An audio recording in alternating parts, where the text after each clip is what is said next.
Мы с детьми каждое воскресенье 1 час в день убираем.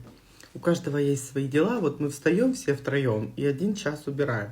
У Бори есть свои задания, он знает уже какие, у Софийки и у меня, да? И, короче, сегодня воскресенье, и мои дети, чтобы не делать этого, они ненавидят. Они не выходят из комнаты, их уже 9:30.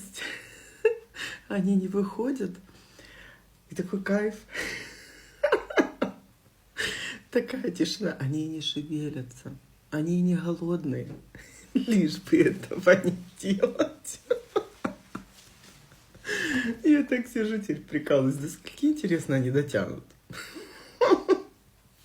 Сейчас стану, приготовлю им какие-то панкейки. Конечно, они выйдут. Конечно, они будут меня разводить, чтобы там завтра перенести. Они сегодня не могут. Им плохо. Пальцы болят, ноги болят, головы кружатся, уши стреляют. Но выдержав эту атаку, я получу желаемое.